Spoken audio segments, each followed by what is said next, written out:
दोस्तों, आज आपको एक कहानी सुनाते हैं। इसे ध्यान से सुनिएगा। दिल्ली में राज नाम का एक लड़का रहता था। बचपन से ही वो अपने माँ बाप का आज्ञाकारी बेटा था। वो हर वो काम करता है जो उसके माँ बाप उसे कहते हैं। जैसे जैसे वो बड़ा होता गया, उसकी अच्छी आदतों और पढ़ाई में लगन को देखकर उसके पापा ने उसे एक अच्छे स्कूल में पढ़ने के लिए भेज दिया। वहाँ भी वो हर क्लास में अव्वल आता था।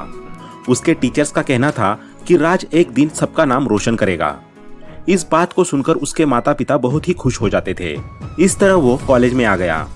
वहां पर भी उसका पहला साल बहुत ही अच्छे से बीता। उसका पढ़ाई के साथ साथ अपने दोस्तों के साथ भी अच्छा रिलेशन था। उसे किसी भी तरह की बुरी लत नहीं थी। वो शराब और सिगरेट जैसी चीजों से दूरी बनाकर रखता था। लेकिन जब वो कॉलेज के 3rd ईयर में आया तो उसके पुराने दोस्त दूर हो गए और उसने कुछ नए दोस्त बना लिए। क्योंकि उनके पास बहुत ज्यादा पैसा था और वो उसे समय समय पर महंगे रेस्टोरेंट्स और क्लब में ले जाने लगे। उनकी लाइफस्टाइल को देखकर राज को भी उनके साथ ज्यादा समय बिताने का मन करने लगा। इसी तरह धीरे धीरे राज और उनकी दोस्ती काफी बढ़ गई। एक दिन वो राज को अपने साथ क्लब में लेकर गए। वहां पर उसके दोस्तों ने उसे शराब और सिगरेट की ऑफर की।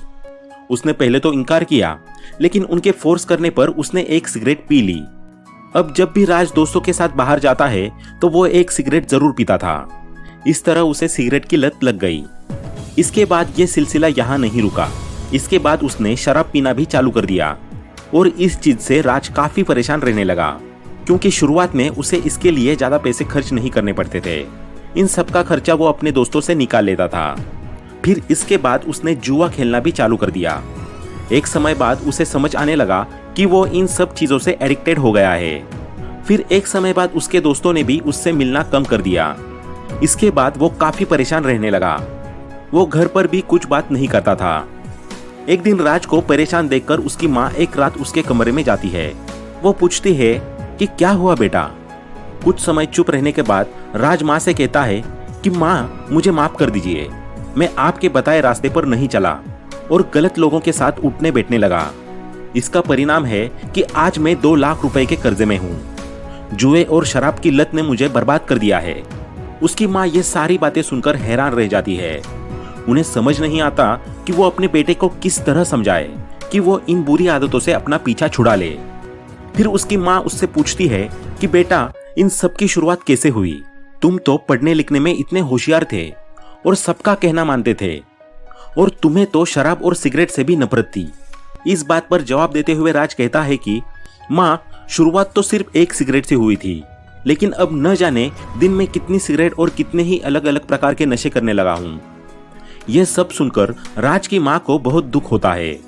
दोस्तों, इसे ही निगेटिव साइड ऑफ कंपाउंडिंग कहते हैं, जिसमें शुरुआत तो किसी एक चीज से होती है, लेकिन वो धीरे धीरे 1 से 2, 2 से 4 इस तरह मल्टीपल्स में बढ़ती जाती है, जिसके बाद आदमी को पता ही नहीं चलता कि वो कब बर्बाद हो गया।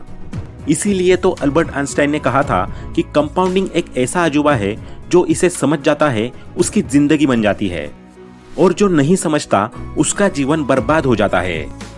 अब आगे राज की माँ उसे कहती है कि बेटा, अब जो हुआ उसे भूल जाओ और अपनी आगे की जिंदगी को बेहतर बनाने की कोशिश करो। और कंपाउंडिंग की निगेटिव साइड तो तुमने देख ही ली है, अब एक बार कंपाउंडिंग की पॉजिटिव साइड पर फोकस करो। बस फिर राज ने उसी दिन अपनी माँ से वादा किया कि आज से वो कंपाउंडिंग के पॉजिटिव साइड को एक्सप्लोर करेगा और अपनी माँ के बताए हुए रास्ते पर ही चलकर अपनी मंजिल को प्राप्त करेगा। फिर राज सबसे पहले एक आईटी कंपनी में जॉब करना शुरू करता है। शुरुआत में उसे कम सैलरी मिलती है, लेकिन वो अपना पूरा फोकस स्किल को मास्टर करने में लगाता है। फिर वो जॉब के साथ साथ बचे हुए टाइम में फ्रीलांसिंग करना शुरू करता है। इस तरह वो अपनी इनकम को डबल कर लेता है। सबसे पहली इनकम जो उसे जॉब से मिल रही है, और दूसरा वो फ्रीलांसिंग के जरिए कमा रहा है। यहीं से उसे आइडिया आता है कि क्यों ना कुछ सेविंग्स भी कर ली जाए। अब धीरे धीरे वो अपनी सैलरी और फ्रीलांसिंग से थोड़े थोड़े पैसे बचाना शुरू करता है। फिर कुछ समय बाद उसके पास एक अच्छा कैपिटल जमा हो जाता है, तो वो उससे एक साइड बिजनेस भी शुरू कर देता है, जिसे वो अपनी जॉब के साथ साथ मैनेज करता है। कुछ ही समय में उसका ये बिजनेस भी अच्छे तरीके से चलने लगता है। फिर उसे अपनी जॉब की जरूरत महसूस नहीं होती है, तो वो अपनी जॉब भी छोड़ देता है। जॉब छोड़ने की एक वजह और थी कि राज का मन अब जॉब से ज्यादा बिजनेस में लगने लगा था, और उसे लग रहा था कि जितना समय वो जॉब में दे रहा है, उतने में वो एक और बिजनेस खड़ा कर सकता है। और ऐसा ही हुआ। उस साइड बिजनेस को उसने अपना मेन बिजनेस बनाया और देखते ही देखते कुछ ही सालों में 3-4 नए बिजनेस और खड़े कर दिए। राज केवल यहीं तक नहीं रुका।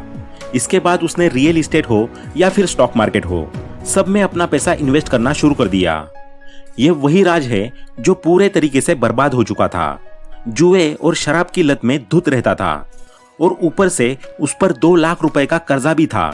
पर अब उसके पास सब कुछ है क्योंकि उसने कंपाउंडिंग की पॉजिटिव साइड को समझ लिया और अपनी माँ से किए हुए वादे को उसने पूरी ईमानदारी से निभाया और कंपाउंडिंग को अपनी लाइफ का एक हिस्सा बनाया ताकि वो आगे का जीवन अच्छे से बिता सके। दोस्तों, कंपाउंडिंग के इफेक्ट या पावर को मैक्सिमाइज करने के लिए कुछ तरीके होते हैं जिनका यूज दुनिया के लगभग सभी अमीर व्यक्ति करते हैं। तो चलिए देखते हैं वो कौन से तरीके हैं। सबसे पहला तरीका है start investing early in life. दोस्तों, टाइम का इन्वेस्टमेंट में बहुत बड़ा योगदान होता है, खासकर कंपाउंडिंग इंटरेस्ट में। जितनी जल्दी आप इन्वेस्ट करना शुरू करेंगे उतना ही आपके पैसे को बढ़ने का समय मिलेगा। यदि आप छोटे से अमाउंट से भी शुरुआत करते हैं तो समय के साथ कंपाउंडिंग इंटरेस्ट का प्रभाव और भी बड़ा हो जाता है। एग्जाम्पल के लिए, यदि आप 25 साल की उम्र में 5,000 रुपए पर मंथ निवेश करते हैं तो 30 साल बाद आपकी अमाउंट एक्सपोनेंशियली बढ़ जाएगी। जबकि अगर आप 35 की उम्र में शुरू करते हैं तो आपको वही फायदा नहीं मिलेगा क्योंकि पैसे को कंपाउंड होने के लिए कम समय मिलेगा। इसलिए फाइनेंशियल फ्रीडम की ओर कदम बढ़ाने का सबसे अच्छा तरीका यही है कि जितनी जल्दी हो सके निवेश शुरू करें। इससे आपके फ्यूचर की योजनाओं के लिए एक मजबूत फाइनेंशियल फाउंडेशन मिलेगा। अब नेक्स्ट, दूसरा तरीका, continue to invest without a break. दोस्तों, लगातार इन्वेस्ट करते रहना कंपाउंडिंग के लिए बहुत जरूरी है। यह जरूरी नहीं कि आप एक बार में ही बड़ी रकम इन्वेस्ट करें और फिर रुक जाए। इसके बजाय यह जरूरी है कि आप रेगुलरली, चाहे छोटी रकम ही क्यों ना हो, इन्वेस्ट करते रहे। इसके लिए SIP एक शानदार तरीका है। कंटिन्यूअसली इन्वेस्ट करते रहना आपको फाइनेंशियल गोल्स हासिल करने में मदद करता है, चाहे वो रिटायरमेंट प्लानिंग हो या कोई और लक्ष्य। यहाँ कंसिस्टेंसी ही सक्सेस की है। अब नेक्स्ट, तीसरा तरीका है री इन्वेस्ट योर प्रॉफिट्स। दोस्तों, इन्वेस्टमेंट से मिलने वाले प्रॉफिट्स और डिविडेंड्स को तुरंत निकालने की बजाय उन्हें फिर से इन्वेस्ट करने पर ध्यान देना चाहिए। जब आप अपने प्रॉफिट्स को फिर से निवेश करते हैं तो यह आपके रिटर्न को तेजी से बढ़ाता है। एग्जाम्पल के लिए, अगर किसी साल आपको 10,000 रुपए का डिविडेंड मिलता है और आप उसे फिर से निवेश करते हैं तो अगली बार यह डिविडेंड बढ़कर 12,000 रुपए हो सकता है। इसी तरह से लगातार री इन्वेस्टमेंट करने से आपको लॉन्ग टर्म में बहुत ज्यादा फायदा हो सकता है। अब नेक्स्ट, चौथा तरीका, invest in options that compound more frequently. दोस्तों, ऐसी जगह पर इन्वेस्टमेंट करें जहां पर कंपाउंडिंग फ्रीक्वेंटली तेजी से बढ़ती हो। फॉर एग्जाम्पल, मान लीजिए कि आप 1,000 रुपए इन्वेस्ट करते हैं। अगर साल में एक बार इंटरेस्ट कंपाउंड होता है तो आपके द्वारा इन्वेस्ट किए गए पैसे की कम ग्रोथ होगी। लेकिन अगर वही इंटरेस्ट क्वार्टरली यानी 3 महीने में एक बार कंपाउंड होता है तो हर क्वार्टर आपको थोड़ा थोड़ा इंटरेस्ट मिलेगा, जिससे साल के अंत तक आपको काफी ज्यादा इंटरेस्ट मिलेगा और आपका पैसा तेजी से बढ़ेगा। अब लास्ट, पांचवा तरीका, step up your investments regularly. दोस्तों, जैसे जैसे आपकी इनकम बढ़ती है वैसे वैसे आपको अपना इन्वेस्टमेंट अमाउंट भी बढ़ाना चाहिए। ऐसा करने से कंपाउंडिंग प्रोसेस तेजी से काम करता है और आप वेल्थ बिल्डिंग में तेजी से आगे बढ़ सकते हैं। एग्जाम्पल के लिए, अगर आप पहले 5,000 रुपए पर मंथ इन्वेस्ट कर रहे थे और कुछ सालों बाद आपकी इनकम बढ़ जाती है तो आपको अपना इन्वेस्टमेंट अमाउंट भी बढ़ाकर 10,000 रुपए पर मंथ कर देना चाहिए। ऐसा करने से आपका टोटल इन्वेस्टमेंट अमाउंट और उस पर मिलने वाले इंटरेस्ट का ग्रोथ एक्सपोनेंशियली बढ़ेगा। जैसे ही आपके निवेश की राशि बढ़ेगी उस पर मिलने वाला इंटरेस्ट भी बढ़ेगा और ये सब कंपाउंडिंग इफेक्ट को और पावरफुल बनाएगा। इसलिए जैसे जैसे आपकी इनकम बढ़ती है वैसे वैसे अपने निवेश को भी बढ़ाने पर ध्यान देना चाहिए।